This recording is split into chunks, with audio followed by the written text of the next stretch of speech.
जब जब्बार के पिता ने अपने बेटे में यौवन की पहली आहट महसूस की, तो उन्होंने उसकी शादी करने का फैसला किया और उसके लिए पड़ोसी गांव की एक लड़की को चुना।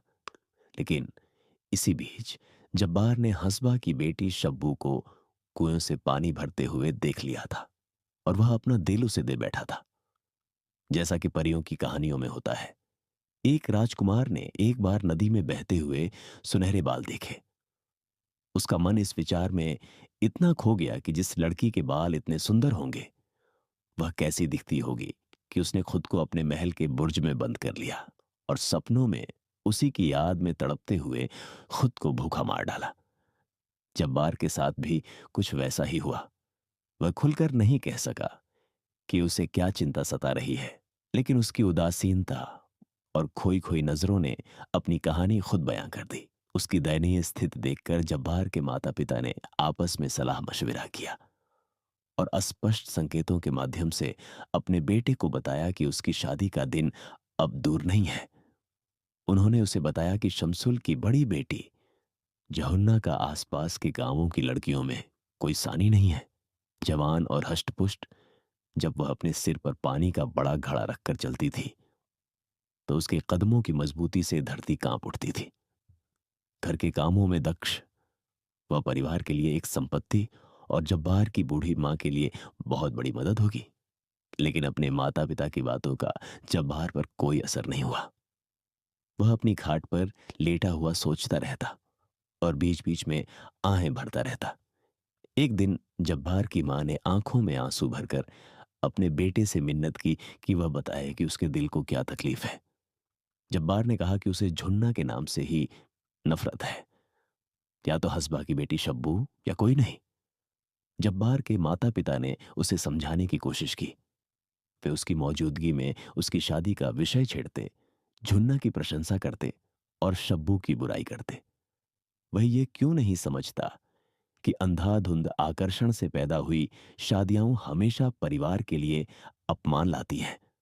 उन्होंने अपनी पूरी वाक्पटुता का इस्तेमाल किया और अपनी बात मनवाने के लिए धर्म ग्रंथों का हवाला दिया, लेकिन जब्बार पर इसका कोई असर नहीं हुआ।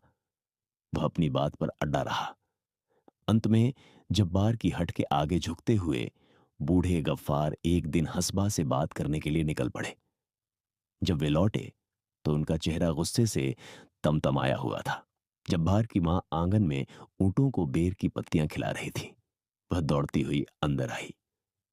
जब्बार बाहर से बेपरवाह दिख रहा था, लेकिन वह अपने पिता की यात्रा का परिणाम जानने के लिए पूरी तरह कान लगाए हुए था। बूढ़ा आदमी गुस्से से फटा जा रहा था, लेकिन जब्बार की मां ने अपने बिगड़ैल बेटे को पिता के गुस्से से बचाने के लिए अपनी नाक पर उंगली रखी और शांति से अपने पति को देखा। अब चिढ़ना बंद करो, उसने कहा, और मुझे बताओ कि क्या हुआ है। इससे बुरा और क्या हो सकता है। बूढ़े गफ्फार ने निराशा में हाथ फैलाते हुए कहा, एक निकम्मे बेटे से कोई क्या उम्मीद कर सकता है। मेरा बहुत अपमान हुआ है। क्या तुम बताओगे कि क्या हुआ, या बस चिढ़ते ही रहोगे। बुढ़िया ने उसकी बलाएं लेते हुए बुदबुदाकर प्रार्थना की। अगर वह खुद को इतना ऊंचा समझता है, तो उसे खान या कलात के शाही परिवार में पैदा होने का जुगाड़ करना चाहिए था। बूढ़े गफ्फार ने अभी भी सुलगते हुए कहा, क्या तुम्हें पता है हसबा ने क्या कहा? और क्या तुम्हें पता है कि उसने मुझे बैठने के लिए सीट तक नहीं दी? शब्बू के बारे में भूल जाओ, उसने मुझे ठंडी नजरों से देखते हुए कहा। उसकी कीमत 250 रुपये है। 250 रुपये से भरा बैग। शब्बू की शादी के बारे में किसी से बात करने से पहले मेरे पास यही होना चाहिए। 250 रुपये। बुढ़िया की पुतलियां फैल गईं और उसकी आंखें गड्ढों के पीछे ओझल हो गईं। तुम्हारे बाल उम्र के साथ सफेद हो गए हैं, बूढ़े गफ्फार ने कहा। तो मुझे बताओ औरत, क्या तुमने कभी ऐसी झूठी खबर सुनी है? वह कितनी आसानी से 250 रुपये की बात करता है। क्यों, यह तो लगभग एक जायदाद है। शमसुल ने, जैसा कि तुम जानती हो, झुन्ना के लिए 80 रुपये मांगे थे और अंततः 60 पर आ गया। खैर, उसकी लड़की में क्या खराबी है? वह एक आदमी की तरह मजबूत और स्वस्थ है। और उस बदमाश हसबा के बारे में सोचो, जो उस दुबली पतली लड़की के लिए 250 रुपए मांग रहा है। तुमने जीवन में बहुत कुछ देखा है, औरत। अब मुझे बताओ, क्या यह मायने रखता है कि झुन्ना दूसरों की तुलना में थोड़ी सांवली है? सांवली हो या गोरी, लड़की तो लड़की होती है। अभी 6 महीने पहले मैंने तुम्हारे बेटे के लिए 60 रुपए में बंदूक खरीदी थी। मुझे पैसे जुटाने के लिए एक ऊंट बेचना पड़ा। उससे पूछो, क्या वह अपने पूरे जीवन में 250 रुपए कमा पाएगा? और देखो, उसके सपने जैसे वह किसी राजा का बेटा हो। तुमने दुनिया काफी देख ली है, औरत। अब मुझे बताओ, क्या तुमने कभी किसी को दुल्हन के लिए 250 रुपए मांगते सुना है? क्यों? 250 रुपए में तो फिरंगी की बड़ी तोप खरीदी जा सकती है। जब्बार ने यह सब सुना, आ भरी और दीवार की तरफ मुंह कर लिया। गफ्फार और उनकी पत्नी अपने इकलौते बेटे को अपनी आंखों के सामने इस तरह घुलते हुए नहीं देख सकते थे। बूढ़े ने कहा, मैं एक पके हुए फल की तरह हूं और किसी भी क्षण गिर सकता हूं। मेरे पास जो कुछ भी है मैंने इसीलिए बचा कर रखा है ताकि यह लड़का आराम से रह सके। मेरे 2 ऊंट ही हमारी आजीविका का एकमात्र साधन है। अगर मैं ऊंट बेच दूं तो वह एक बेघर कुली की तरह घूमेगा, जीवन यापन के लिए फिरंगी की सड़कों के पत्थर तोड़ेगा। लोग उसका मजाक उड़ाएंगे और कहेंगे, देखो, गफ्फार का बेटा जा रहा है, एक मामूली मजदूर। खैर, अगर उसकी किस्मत में यही है तो मैं क्या कर सकता हूं? मैं हमेशा के लिए नहीं रहूंगा। मैं उनके ताने सुनने के लिए वहां नहीं रहूंगा। अंत में गफ्फार को बन्नू के बाजार में अपने 2 ऊंट बेचने पड़े और शब्बू जब्बार की पत्नी बनकर रहने आई। शब्बू खुद को बहुत बड़ी चीज समझती थी। वह हर समय इस बात की शेखी बघाड़ती थी कि कैसे जब्बार के पिता ने उसके लिए 250 रुपए चुकाए थे। जब वह कुएं पर जाती तो घड़ा आधा भर कर लौटती और चलते समय अपनी कमर मटकाती। उसकी पड़ोसन मीरान ने उसे इतना घमंडी न होने की चेतावनी दी। पुरुष सजी धजी गुड़िया नहीं चाहते, उसने कहा। वे अपनी औरतों से काम चाहते हैं।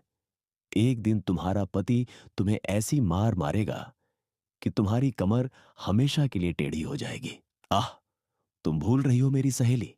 शब्बू ने हवा में अपना अंगूठा हिलाया और अपनी आंखें मटकाईं, जो उसके कानों तक खिंच गईं।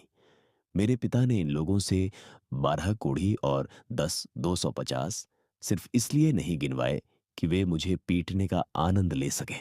शब्बू वास्तव में अभिमानी थी और अच्छे कपड़ों की शौकीन थी। वह काले मखमल की वास्कट सदरी पहनती थी, जिसके किनारों पर सीप के बटनों की 3 लाइनें टकी होती थीं। वह महीने में 2 बार अपने बाल धोती थी, उनमें मक्खन मलती थी और जब भी वह घर से बाहर जाती थी तो अपनी नम हथेलियों से अपने बालों को थपथपाकर संवारती थी। जब्बार की मां असहाय होकर अपनी बहू के तौर तरीकों को देखती रहती। वह मेरे किस काम की है? वह अपनी नाक सिकोड़ते हुए पड़ोसियों से बड़बड़ाती। एक महंगी गुड़िया, बस यही है वह। उसे अपनी सजधज से फुर्सत ही नहीं मिलती। तुम अब बच्चे नहीं रहे, बूढ़े गफ्फार ने जब्बार से कहा। अगर तुम काम नहीं करोगे तो तुम क्या खाओगे? तुम्हें घर पर खाली बैठकर समय बिताना शोभा नहीं देता। हमारे पास 2 ऊंट थे, हमारी आजीविका का एकमात्र साधन, और वे भी चले गए। क्या तुम मुझसे, एक बूढ़े आदमी से, उम्मीद करते हो कि मैं दूर दराज के इलाकों में जाकर कुल्ली का काम करूं ताकि तुम घर पर रहकर कुछ न करो? अनिच्छुक जब्बार एक दिन काम की तलाश में बन्नू के लिए रवाना हुआ। उसका दिल अभी भी गांव में ही था। मुश्किल से 1 हफ्ता बीता होगा कि वह शब्बू के पास होने की तड़प से व्याकुल हो उठा। विरह को और अधिक सहन करने में असमर्थ वह एक रात अपने गांव के लिए चल पड़ा। 16 मील पैदल चलने के बाद जैसे ही उसने भोर की पहली किरण में पहाड़ के सामने सजे हुए गांव की धुंधली छतों को देखा, वह अचानक रुक गया। क्या उसके पड़ोसी उस पर व्यंग्य नहीं करेंगे कि वह अपनी पत्नी से इतनी जल्दी मिलने के लिए कितना उतावला है? इस विचार ने उसके पैरों में बेड़ियां डाल दी। पास की एक चट्टान पर बैठकर वह चाहत भरी नजरों से अपने घर के दरवाजे को देखता रहा, इस उम्मीद में कि शब्बू की एक झलक मिल जाए जब वह झरने से पानी लेने निकले। किस्मत रही तो वह उससे कुछ बातें भी कर लेगा और फिर किसी की नजरों में आए बिना बन्नू वापस भाग जाएगा। हाँ, शब्बू आई, लेकिन अकेली नहीं। उसके साथ दो लड़कियां थीं। एक पत्थर के पीछे छिपकर उसने शब्बू को भूखी नजरों से देखा। उसका दिल उत्तेजना से धड़क रहा था, लेकिन वह उससे बात करने की हिम्मत नहीं जुटा सका। उसकी सहेलियां क्या कहेंगी? शब्बू हंसती मजाक करती आई और अपनी कमर मटकाती हुई उसी रास्ते से चली गई। निराश होकर जब्बार वापस बन्नू की ओर चल पड़ा। उसका मन ईर्ष्या से भर गया। वह इस सोच से चिढ़ गया था कि जब वह एक अप्रिय शहर में हाड़ तोड़ मेहनत कर रहा है, तो वह गांव में ऐश कर रही है, जैसे उसके लिए उसका कोई मतलब ही ना हो। उसने महसूस किया कि बेवफाई औरत का दूसरा नाम है। मुश्किल से एक हफ्ता और बीता था, और जब्बार फिर से अपनी पत्नी को देखने और यदि संभव हो तो उसे गले लगाने और उसे चूमने की उसी इच्छा से प्रेरित हुआ। उसने रात भर में यात्रा पूरी की और भोर में खुद को गांव के झरने के पास मंडराते हुए पाया। इस बार भी शब्बू अकेली नहीं आई। युवा उत्साह से लबालब। वह पड़ोस की 3 महिलाओं के साथ आई। एक पत्थर के पीछे दुबक कर जब्बार ने उनकी गपशप सुनने के लिए कान खड़े किए। तुम कितनी नखरेबाज हो, शब्बू की पड़ोसन मीरान ने शब्बू की ठुड्डी पकड़कर कहा। तभी तो गांव के छैले तुम पर इतने मरते हैं। शब्बू का चेहरा गर्व से चमक उठा। वह पानी का घड़ा लेकर चली गई। जब्बार का दिल सुन्न हो गया, जैसे उस पर कोई भारी चट्टान गिर गई हो। उसके विचारों ने एक नया मोड़ लिया, जिससे उसका मन गहरे संदेह से भर गया। गांव में कई मस्त युवक थे जिनका एकमात्र काम शरारत करना था। उदाहरण के लिए रहमान और अब्बास, शैतान की औलाद। वे कुछ भी कर सकते थे। अगर कुछ गलत नहीं था तो मीरान ने शब्बू से ऐसे मजाकिया अंदाज में बात क्यों की? और शब्बू ने इतने ठाट बाट क्यों दिखाए और इतनी अकड़ में क्यों घूमी? क्या इससे अधिक अपमानजनक कुछ हो सकता है? खैर, यहां वह कड़ी मेहनत कर रहा था और उसके लिए तरस रहा था। और वह क्यों? उसके पास तो उसके लिए सोचने तक का समय नहीं था। जब्बार अपने ही दुख में डूबा रहा। उसने निराशा के साथ अपनी संभावनाओं का जायजा लिया। उसने महसूस किया कि 8 आने प्रतिदिन की एक मामूली मजदूर की नौकरी उसे कहीं नहीं ले जाएगी। जल्दी घर लौटने की इच्छा ने उसे हताश कर दिया। एक रात एक साहसी कदम उठाते हुए उसने एक घर में चोरी की और बच निकला। 1.5 महीने के भीतर वह जेब में 350 रुपये लेकर हमेशा के लिए घर वापस आ गया। उसके पिता को तसल्ली हुई। आखिरकार उनका बेटा जीवन में अपना रास्ता बना सकता था। कपड़े पर लगे नील के धब्बे की तरह जो आसानी से नहीं धुलता। संदेह या जब एक बार मन में जड़ जमा लेता है तो वह पागल कर देने वाली जिद के साथ सताता रहता है। जब मैं बन्नू में था तब तुमने खूब मौज की, जब्बार ने शब्बू से कहा। शब्बू को बहुत बुरा लगा। कैसी मौज? उसने पूछा। किसके साथ मौज? क्यों? बहुत से हैं। उदाहरण के लिए रहमान और अब्बास। वरना तुम झरने पर ऐसे सज धज कर क्यों जाती थी? क्या मैं नहीं जानता? अगर मैं कभी किसी पर नजर भी डालूं तो मैं मर जाऊं। शब्बू फुफकारी। या वह मर जाए जो मुझ पर इल्जाम लगाता है। क्या तुम सिर्फ खुद को दिखाने के लिए झरने पर नहीं जाती थी? जब्बार ने गुस्से से कांपते हुए कहा। अपने आकर्षण से लोगों को लुभाने के लिए? तो क्या हुआ? शब्बू ने शांति से कहा। अगर लोग मुझे घूरते हैं तो क्या इसमें मेरी गलती है? तुम खुद को दिखाने की कोशिश करती हो, इसीलिए वे तुम्हें घूरते हैं। जब्बार ने शब्बू पर नजर रखनी शुरू कर दी। अगर वह उससे 100 गज की दूरी पर भी किसी आदमी को खड़ा देखता तो उसे शक होता कि उस आदमी के इरादे नेक नहीं है। तुम किस बात पर मुस्कुराई? जब्बार ने एक रात शब्बू से पूछा। जब तुम घर आ रही थी तब मैंने तुम्हें मुस्कुराते हुए देखा था। कौन कहता है कि मैं मुस्कुरा रही थी? हाँ, तुम मुस्कुरा रही थी। और वे लोग वहां खड़े होकर क्या कर रहे थे? क्या वे तुम्हें घूर नहीं रहे थे? मुझे क्या पता, उसने गर्व से लाल होते हुए कहा। तुम्हें अपने रूप पर बहुत गर्व है? ध्यान रखना, मैं तुम्हारी नाक काट दूंगा, जब्बार ने धमकी दी। मेरी नाक 12 कोड़ी और 10 250 की है, उसने शांति से उत्तर दिया। उस रात शब्बू तुरंत सो गई, लेकिन जब्बार की आंखों में नींद नहीं थी। सुनो, उसने फुसफुसाकर कहा। कोई जवाब नहीं मिला। जब्बार गुस्से से उबल उठा। कितनी ढीठ औरत है! वह कितनी शांति से सो रही थी, जबकि वह बिस्तर पर करवटें बदल रहा था। वास्तव में उसके रूप ने ही उसे इतना अभिमानी बना दिया था, जिससे गांव के तमाम आवारा उसके पीछे पागल थे। क्या उस आदमी का कोई सम्मान हो सकता है, जिसकी पत्नी को लोग घूरते हों? दूसरे ही उसे देख देख कर अपनी प्यास बुझाते थे, जबकि वह अपमान के घूंट पीता था। उसकी सुंदरता उसके किस काम की थी? रात के अंधेरे सन्नाटे में मन को घेरने वाले विचार जुनून से भरे होते हैं, जिससे कल्पना बेकाबू हो जाती है। दिन के उजाले में उनकी तीव्रता को कम करने के लिए कई व्याकुलताएं होती हैं, लेकिन रात में विचारों को लगाम देने वाली ऐसी कोई बाधा नहीं होती। जब्बार के लिए उसका दुख असहनीय हो गया था, क्योंकि इसका कोई अंत नहीं दिख रहा था। इसने उसे हताश कर दिया। उसने अपने तकिए के नीचे से एक चाकू निकाला। अंधेरे में उसकी टटोलती उंगलियों ने शब्बू की नाक ढूंढी। उसने उसे पकड़ लिया। चाकू के एक वार से उसने उसकी नाक काट दी और उसे एक तरफ फेंक दिया। शब्बू चीखी। जब्बार की मां दौड़ती हुई अंदर आई। मिट्टी का दिया आनन फानन में जलाया गया। शब्बू की चीखें सुनकर पड़ोसी यह देखने के लिए दौड़ पड़े कि घर में क्या हुआ है। बूढ़े गफ्फार ने अपने बेटे द्वारा किए गए इस कृत्य पर खूब गुस्सा किया, जबकि पड़ोसी घबराई हुई मां को घाव के इलाज के सुझाव देने लगे। हो, कोई ताजा कटे हुए भेड़ या बकरी के मांस का एक गर्म टुकड़ा लाओ और उसे घाव पर दबाओ। एक बुढ़िया चिल्लाई। देरी से लड़की मर जाएगी, उसने चेतावनी दी। मुझे इस समय भेड़ या बकरी कहां मिलेगी? हमारा अपना तो कोई है नहीं। जब्बार की घबराई हुई मां विलाप करने लगी। खैर, यह तुम पर निर्भर है, बुढ़िया ने कंधे उचकाते हुए कहा। मैंने तुम्हें उपाय बता दिया है। जब्बार स्तब्ध होकर देख रहा था। उसने शब्बू की नाक सिर्फ इसलिए काटी थी ताकि वह उसे केवल अपने पास रख सके। उसका यह कृत्य उसकी मृत्यु का कारण बन सकता है।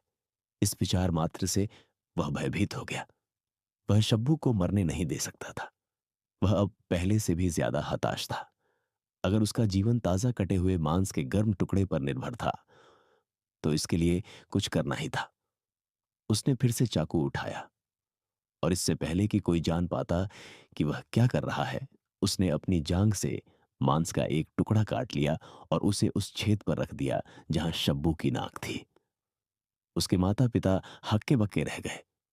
कई दिनों तक शब्बू खाट पर पड़ी दर्द से कराहती रही, जबकि जब्बार, जिसकी जांघ पर कुछ लत्ता बंधा हुआ था, खाट के किनारे बैठकर उसके चेहरे से मक्खियां उड़ाता रहता।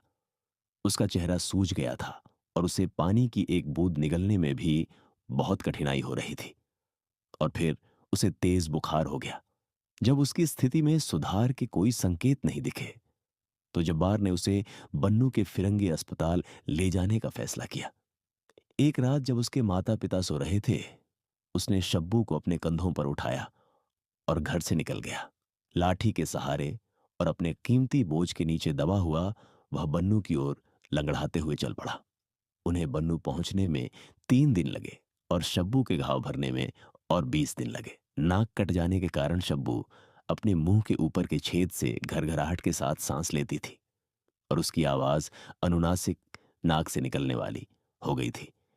एक दिन वह पतली भारी आवाज में रोते हुए बोली, डॉक्टर की मेम साहब कहती हैं कि वे मेरे लिए विलायत विदेश से एक खास तरह की रबर की नाक मंगवा सकती हैं, ताकि खोई हुई नाक की जगह उसे लगाया जा सके। जब्बार ने उसकी ओर चिंता से देखा। तुम जैसी हो वैसी ही प्यारी लगती हो, उसने कहा। वैसे भी तुम्हें दूसरी की क्या जरूरत है? गांव के लफंगों को दिखाने के लिए? शब्बू रोने लगी और उदास हो गई। उसने खाना छोड़ दिया। जब्बार असमंजस में पड़ गया और अपने मन ही मन उस अंग्रेज डॉक्टर की पत्नी को कोसने लगा, जिसने शब्बू के दिमाग में दूसरी नाक लगवाने का वह बुरा विचार डाल दिया था। कितनी हताशा में उसने अपनी पत्नी की नाक से छुटकारा पाया था, और यहां यह मेम साहब उसे दूसरी दिलाने के लिए ही वो तैयार थी। जब शब्बू 3 दिनों तक नहीं बोली और न ही कुछ खाया, तो जब्बार हार गया। उसने अनिच्छा से रबर की नाक की कीमत के रूप में अस्पताल में 50 रुपये जमा करा दिए, लेकिन उसने शब्बू को अल्लाह की कसम खिलाई, यदि उसने कभी किसी को अपनी ओर घूरते हुए पाया, तो वह तुरंत अपने चेहरे से नाक हटा लेगी